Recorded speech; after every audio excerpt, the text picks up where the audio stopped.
A couple years down the road, you make a pretty big purchase. You buy your own home. What? Yeah, you buy a house. How? You found a part of the country in which it was affordable to live, and you took a job there. You just wanted to get out. You just wanted to. You feel like you feel like things had run their course, and it was time for you to make a change. Jeez. You leave Oh, Austin with your head held high, feeling fulfilled, knowing that you had some of the best times of your life here, and you decide to move to the middle of Iowa. whoa. You're gonna try to write a novel. Really? You find a house, yeah. You find a house there. It is $12,000, Oh, holy and shit. you're like, you know what? I can swing the payments on this baby. Yeah, I think I could. You buy this house, right? Jeez. Everything's just so fucking cheap, you know. You're Yeah. you're you're like you're like maybe 40 miles from Iowa City, right? So I just So up there and is like leave. I up and leave Austin. just up and leave. Up and leave, yeah. Did something happen? Hmm. No, like I said, you just kind of came to a point in life where you're like, man, I spent X amount of years here, and I think I just want some time to process what I've done with my life. Okay. You got some savings built up. You decide that you're gonna take some time, you're gonna try to write a novel you've been thinking about. What's the novel called? Um it's actually a novelization of a film. What? Yeah, you're actually there's the film I'm Into This. It's a classic rom-com, stars Jennifer Garner, a young Taylor Lautner. Uh really one of the flagpoles, of the post 9/11 rom-coms. Hold on. So do I have the I feel like you have to get hired to do that. Is someone like paying me to do this? No, you're just doing it on your own. Well, I don't think legally I can do that. I can't sell a novelization I don't of know if a we said anything about selling it, at least not now. The plan is to get it done, do it justice, and then you start saying, "Hey guys, here's what I did. Anybody would the studio want this?" that is the worst fucking plan. Because what if I So put you a leave bunch of time Austin. into yeah, okay. Oh, you do put a bunch of time into this. I want to make Yeah, this clear. You wake up every day, you watch the movie. You know it backwards and forwards, right? okay. You know every pinch point. You know every snappy line of dialogue. Okay. You know the sequence with which Taylor Lautner grabs Jennifer Garner by the arms and he looks her in the eyes and he said, "I'd go anywhere with you." Tears well up in her eyes. And then he says, "'Cause I'm into this." It's really the moment when all of his walls come humbling, crashing, crumbling down. When he finally admits that he's into this. When he finally admits he's into this and he's into her and he's ready to love. And most days it gets you, most days it gets you. You do have a towel you keep nearby just to dab your eyes. Wait, what? Yeah, it's just a scene that really grabs at you every time you see it. It makes you tear up. So you just have a towel that's like designated. You call it the tear towel. Oh man. It's actually teal, so it's the teal tear towel. It's kind of cool. Yeah, you sit down next to your teal tear towel. You watch the movie. It's just like your daily thing. And then you work on the book, the novelization. How many times have I seen the movie? 612. Oh my God. So, you buy this little house, charming little house on a small street, town of 5,500 people. They got a laundromat, they got a little grocer, everything's local, got a gas station, they got a Dairy Queen. Anything else, you're driving 40 miles to Iowa City.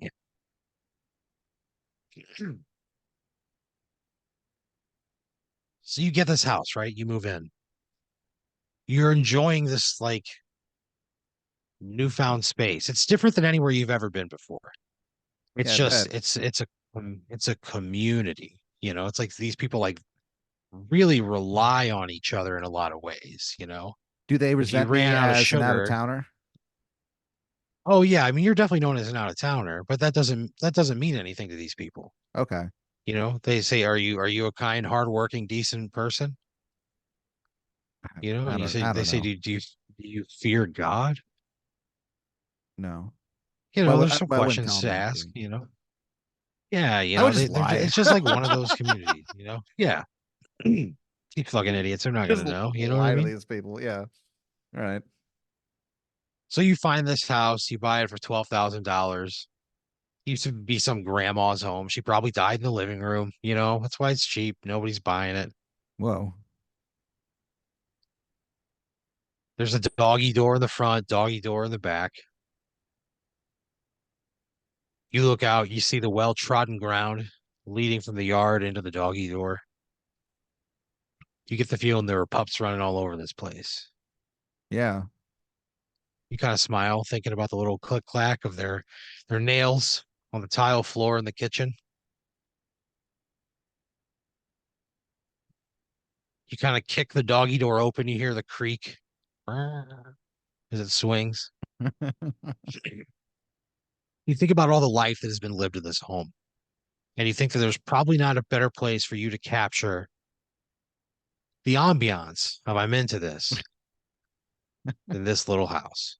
Okay. Wow. So you unload the truck, you get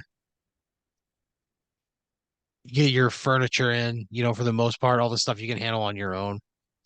You're hiring somebody out of the newspaper to come help you the next day. It's one of those Okay. situations. It's for the bigger stuff. But you get all your personal stuff in, you get your TV set up, you got a little computer desk put together, you have your own little spaces for all your things, and you're like, this is my fucking house. Holy shit. Like this is Yeah. mine. I can do whatever I want, you know? You take a drink from the sink. It's like the most pure, clean tap water you've ever experienced in your entire fucking life. All of your appliances are old but strong. They're sturdy, like they would have made to last forever. Okay. It's got a little two-car garage that's attached to the house. Huge space, big concrete pad. There's like a workbench sort of built into the wall. You got some overhead lights that hang above, right, that fall from the ceiling. You got a spacious backyard with an above ground pool, little tool shed out back, Oh, that's big cool. enough for a couple of like bench saws, like some bigger things where you can have like a little wood shop if you wanted. Yeah, I don't think I would have a wood shop, but I do love the idea of having a shed. You have a shed with a lot of space and like Yeah. hookups for electrical. There's a little fucking toilet in the corner. Really? Yeah, in the shed. A working toilet in the shed. Scratched, scratched into the fucking plywood wall. Just like a bare, I mean, it's a shed, so it's like you see the studs and the plywood. Uh-huh. Scratched in the plywood, it says, sometimes you just gotta shit.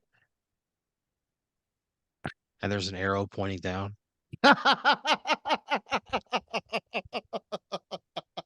I wonder who put that there. Her name was Marlene Boysenberry, Whoa. and she is the original owner of the house. She, did have a wood shop. She finished, she redid like furniture and stuff and sold it online. And yeah, she used to take shits and pisses out there all the time. Good. Hundreds, probably. I bet if you like counted them over the years. She was very prolific in like the working in her base and also shitting. She did a lot of both. Okay. So point being, like you're really kind of like falling in love with this house and the mindset that it's put you in. And the idea that like this is yours and this is a thing that you are responsible for and you own and you're going to honor it the best way you can by working as hard as you can to get this thing fucking done so you can sell it, baby. What? I'm gonna flip it? Yeah, you're gonna try to sell it, you're gonna try to sell it to the studio. Oh, the book, of course. Sorry, I thought you meant the house. I was like, Yeah, what? yeah. Your novelization of I'm into this. Okay, yeah. So you set your computer up, right? You're working in your bedroom. You've got you have like the soundtrack for the movie on Spotify. Who's on the soundtrack? Um, Ashley Simpson, uh, Vanessa Carlton, Fuel. Heavy hitters. Yeah, of their time, you Yeah. know. So you're rocking out to the soundtrack, right?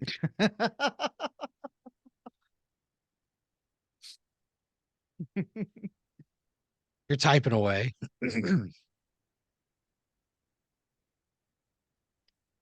You get ready to go on to the next song. There's a moment of silence, and you hear the creak of that fucking doggy door. And you hear nails on your hardwood floor. What?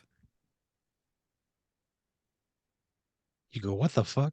You Yeah. walk outside, and sitting in your living room on your side of the door is a little dog, a little like beagle looking dog.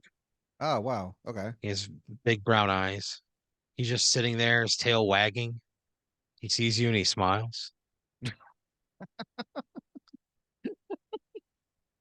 The dog He kind of smiles. like, yeah, dogs can smile. He like Yeah. smiles at you. He he's like slowly creeps up towards you. He's like in a very obedient position, like sniffing your hand. You pet him. Yeah, I pet him. You pet him and he like instantly warms up to you. He's like, sniffing on you. He's laying down, you're rubbing his little belly. He doesn't have a collar on or anything. Hmm.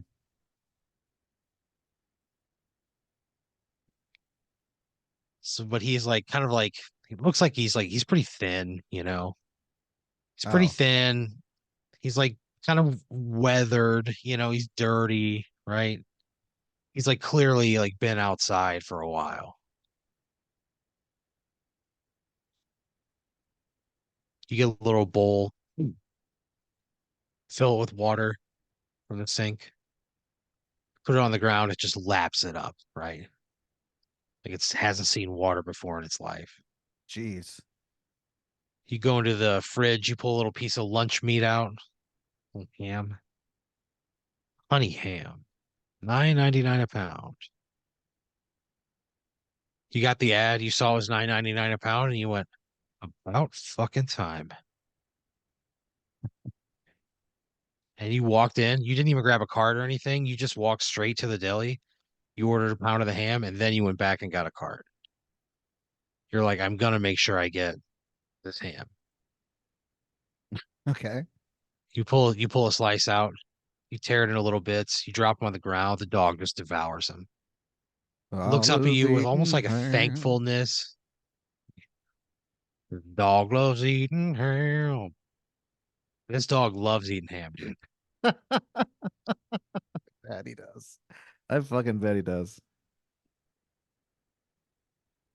So would you like keep him, like take him in, kind of? Yeah, I think I actually would. I don't I haven't had a pet in a very long time, but I feel like being Yeah. out in a new place and not knowing anybody, it might be okay to, you know, to have a dog. Yeah, so I guess I'd probably take You him to run a like a bath. vet or something the next day. But yeah, I'd run him a Yeah. bath for sure, yeah.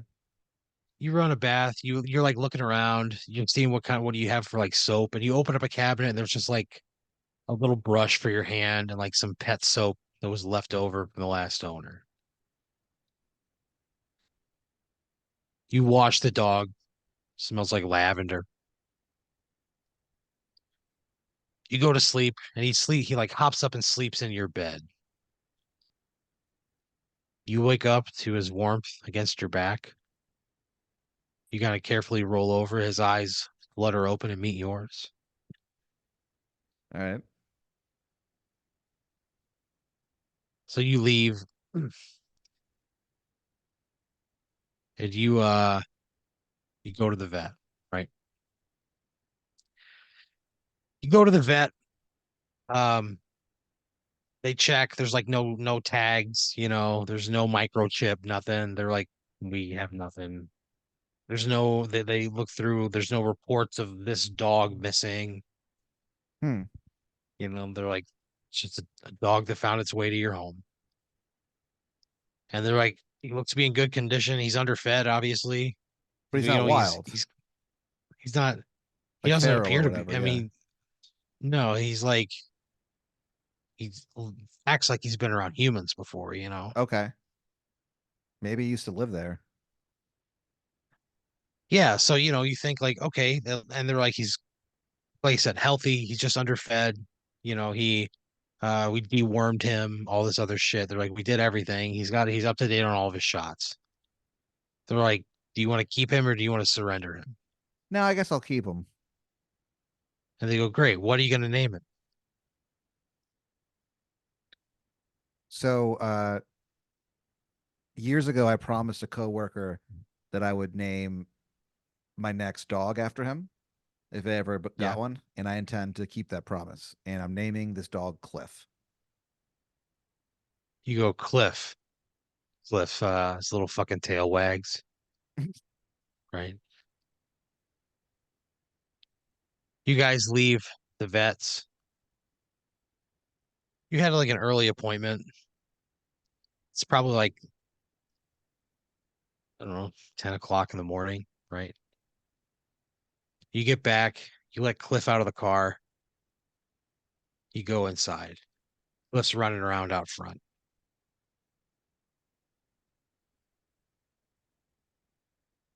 You look out, you take a drink of that crystal clear sink water, the tap water, and you think, man, how lucky am I?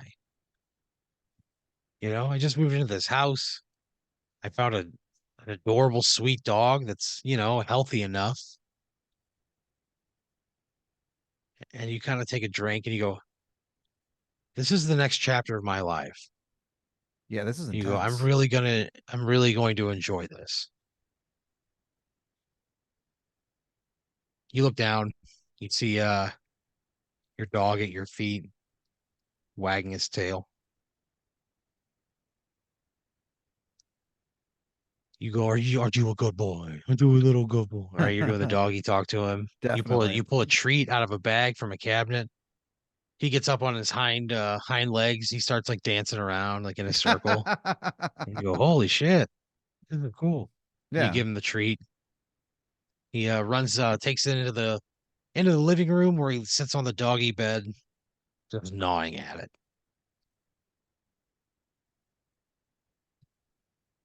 You see him there, you see how happy he is, and you smile. You you got some groceries while you were out. You're putting away the groceries, right?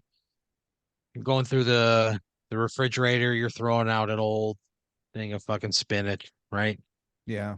You got some stuff you take the trash out, right? You go outside, you open the front door, you smell that fresh Iowa air, You look down, you see Cliff is sitting on the front porch, just laying down, breathing, just kind of, you know, Yeah. you take the trash to the curb, put it in the can. You come back, you rub Cliff on his head, you go inside. When you go inside, you look in your living room and Cliff is sitting in the dog bed chewing on the treat. You go, what the fuck? Yeah. What? You look out the front door and you see Cliff is just hanging out on the front porch, just breathing, staring out at a he's staring at a blue jay Okay. about 30 yards away, 20 feet up in a maple tree that shades your front lawn. Hmm. But he's also in the room with me. Yeah. This is So not there are two good. dogs at your house now. Son of a bitch. They look exactly alike. Yeah, they look exactly alike. So you call Cliff the one on the outside Cliff. What do you call the one on the bed? Um,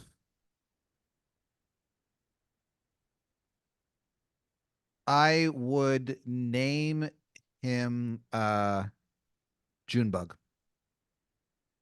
So Cliff and Junebug coexist in a weird way. Every 12 hours, one of them What? goes out. Yeah, every 12 hours, one of them goes out the back door and one of them comes in the front door. And they never actually meet It's perfectly timed. every single time. That's so weird. It's generally 12 hours. Sometimes it's a little more, sometimes a little less, but by God, every single time one of them comes in, one of them goes out. And they're always confused, like, what dog am I smelling here? I'm not seeing another dog. Very confused. But these two dogs become the lights of your life, All right. right? You're never able to wrangle them both at the same time. You can't try to get them on walks. It doesn't fucking work. Why? But what do you For mean? some reason, the universe keeps them apart. They never see each other. How long do I The like? entire How long do I keep trying to get them together, or what, 7 years, before I finally give up? well, 7 years, Wow. right? And you love each one of these dogs so much, you know they would love each other. You just cannot. One of them is always outside. And That's so anytime you like strange. go to bring one inside, the other one goes outside. What about when it rains? One of them's always outside. There's a little doghouse, you know. You'll look out through your windows and you'll see Cliff in the doghouse, Junebug in the bed. So, point being, you pour your life into these two dogs who are on two different schedules. And because of that, you create an application. You create this dog feeder, right? What? It's called the Puppy Planner 3000. And there's like it's like a feeding trough, right? And the commercial's like, "Hi, I'm Pat. I had two dogs on two different schedules. Feeding them was a pain." He said, "That's why I came up with the Puppy Planner 3000." And you like have a phone. You're like, "Our patented app will allow you to feed your pups at the touch of a button for those puppies that are on different schedules." So you create this thing where you can customize the feeding volume, feeding times. And again, it's for pups, it's for dogs that are on different schedules, Okay. right? You give a TED talk, right? The talk is What? called Some Dogs Are Different, right? And you come out on stage and you're like, I have two dogs. I've had them for 6.5 years and they've never met each other. Huh. And people are like, no way. I swear to God. And you throw Yeah. like a time lapse video of inside of your house and you just see the dogs never meet. They always are just they're always on the other side. Sure. So point being like you become this like sort of influencer, entrepreneur, type of dude in like a high level like pet feeding space, right? You're going to all the expos, right? How am I doing? You're hawking the Puppy Planner 3000 all over the place. Dude, it's going so good.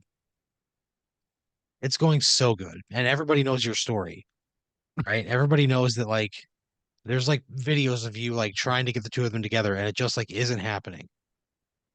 Do I ever bring up like the mysterious origin of this that I just have two dogs when I thought I only had one and I don't Nobody ever asks.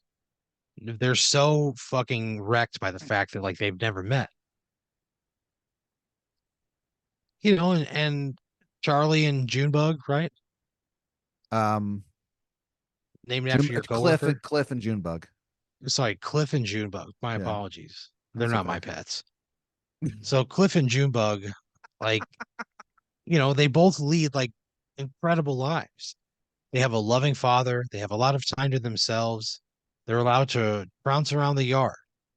They're allowed to, hunt squirrels and birds and mice.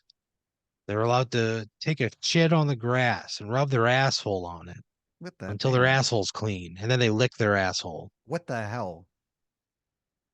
They're allowed to be dogs. Okay.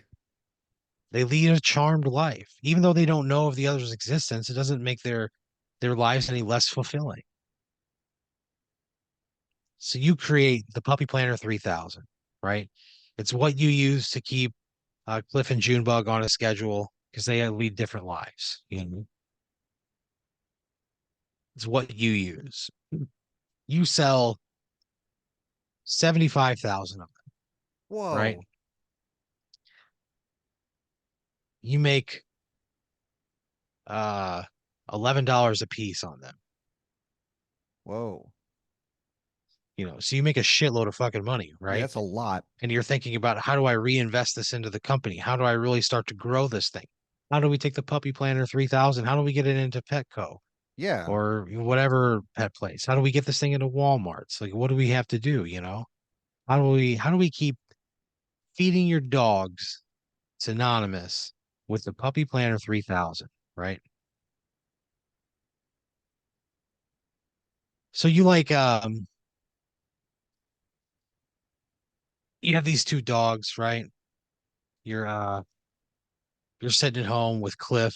You honestly don't even really know which one it is. Like you think Okay. you think that like you so there's a dog that's like from 10 p.m. to 10 a.m. like your nighttime dog Yeah. is you call that one June bug. That's when the June bugs are out, is at night, Okay. right? And you call Cliff the daytime dog that's 10 a.m. to 10 p.m. So you feel like you have I mean, but you're not really 100% sure, is what I'm saying. There's Okay. always like a lingering doubt in the back of your mind.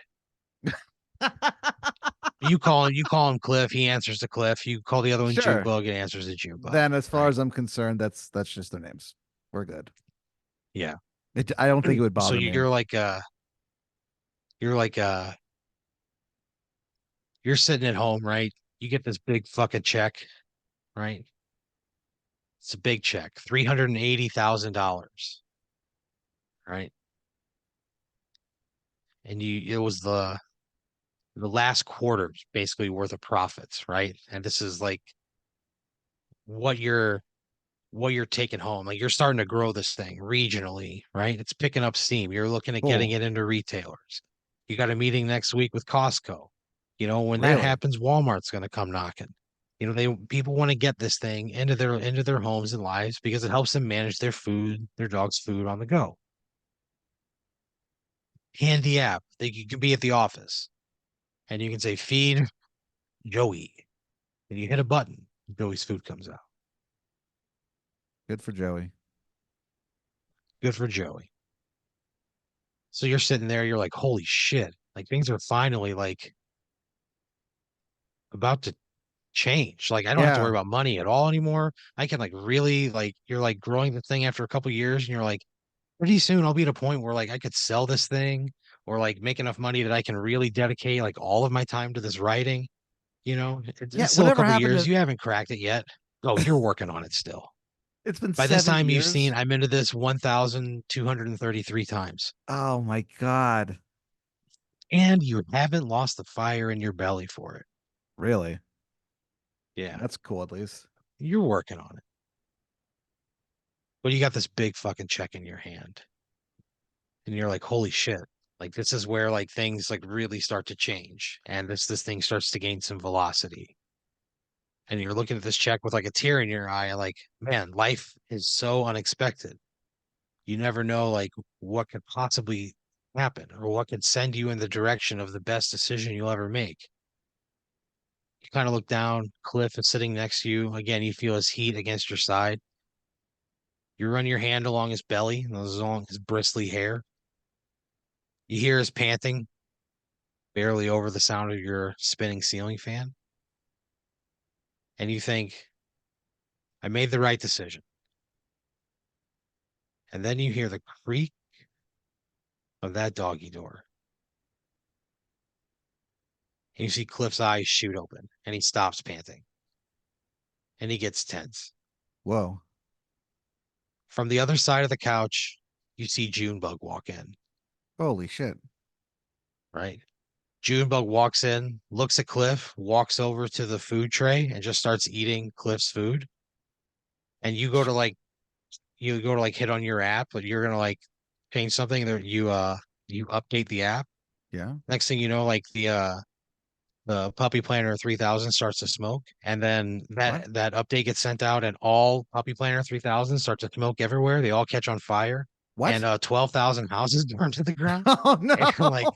there are thousands of families that are affected forever. Oh And fuck. the next thing you know, both of those dogs like turned on you, and they both jumped to you, and they ripped your throat out, Why? and they high fived. They high fived, and Why as did- if they what did I rip your guts open and was like chewing your guts out? And the other one tore into your neck and blood just ran everywhere. And you looked up and with like with like the last beats of your fucking life, you looked up and saw two dog paws just and you fucking died. For what? Why did they do that to me? Man, you fucked up their schedule. No, I didn't. I mean, that's what they thought. So I don't understand. Were they the same? Were they the same You dog? fucked you. No, they were They, clearly two different dogs. They oh, never met each other. They were on different schedules. it's so confusing. You Man. sent out the update to all of the Puppy Planner 3000 people, and like I Yeah. said, 12,000 homes burned to the ground. But why? The remainder of the 75,000, like there was definitely fire and smoke damage. You know, Oh fuck. So every your estate would have got. Oh, and yeah, the update. There was an update. You wrote the line of code yourself, and you accidentally wrote "set on fire" on there. You didn't mean to. You just kind of like sneezed and you accidentally hit the keys, and it set the whole thing on fire. You never like reviewed the code. It went uh live and did as it was told, and it burned down over 12,000 houses. I mean, the death toll was staggering, Pat. So, I mean, it was 712 people lost their lives. yeah. They call it And they call it the Great Update of 2030. That's how many people died. oh man. Your dogs ripped your vital organs out long before you could burn in a house fire. So there's that. Well, yeah, I got that going for me. Man, Yeah. and I never Your body finished was the burned book. and turned to ash. Oh yeah, you never finished the book. Fuck. In I mean, the fact, like loss of life is worse, but still. the people around the so you had like sent so many drafts of this to the studio and then they just stopped showing up and people were like, "Hey, is Pat okay?" And they looked up and they found you died. And there was like a several weeks long email of them sharing like the worst, cheesiest lines that you wrote. And they were like, "Man, I'm gonna miss this guy." And they were really the only people who did. Everybody else, No one else cared. forgot about you once you left. I mean, your Yeah, family okay. cared, but like Well, that's everybody good. else was, yeah, it's you in that small town in Iowa.